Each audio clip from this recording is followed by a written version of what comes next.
Magandang araw, eto nga at for the timpla na nga ng kape ang mamiroan nyo. Ayun na nga lang ulit ako nakapaggawa ng video kasi nga sobrang busy ko nga nung mga nakaraang araw.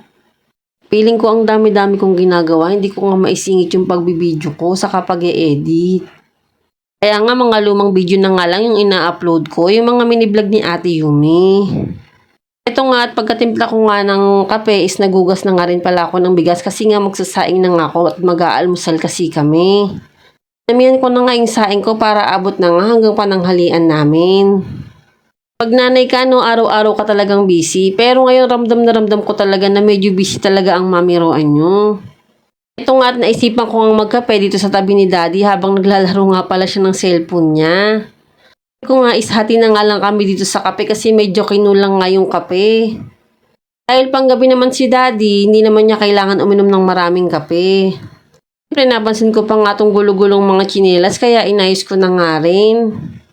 Ay, luto na nga rin yung sinaing namin is naisipan ko na nga rin kumain. Isinapo ko na nga rin pala itong tirang pansit bato na niluto ko kahapon. Tapos pinartneran ko na nga rin pala ng adobong manok na tira naman namin nung hapunan namin. Ito nga pakpak at leeg nga pala yung pinili kong part kasi favorite ko to kasi medyo malasa nga talaga kapag gantong mabuto. Rin ba, gusto niyo rin ba yung part ng manok na mabuto? Lang talaga ang may gusto nun. Basta masarap yun para sa akin. At eto nga, nasikaso ko na nga rin si Ate Yumi dahil Friday nga ngayon nakapang star scout nga pala siya. Siyempre, for the TikTok na nga ulit ang Ate Yumi. Alam niyo naman, mahilig talaga yung sumayaw. Tinga at medyo nag-okay na nga ang pakiramdam ni Ate Yumi kasi kahapon is medyo nilagnat siya. Sumasakit pala yung lalamunan niya. Pag silip ko nga is medyo namamaga nga. Kasunod-sunod kasi ang kain niya ng cake saka chocolate. At eto nga, naihatid ko na nga sa school si Ate Yumi at excited na nga siyang pumasok. Dahil last day na nga daw at Friday na, makakapaglaro na daw siya ng mahaba pag uwi niya.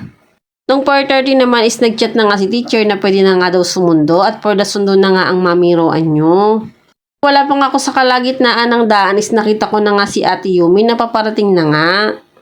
Tingnan nyo naman ang init kahit 4:30 na, sobrang sakit pa nga rin sa balat niyan. Hanggang dito na lang po muna. Salamat po sa panonood. Bye!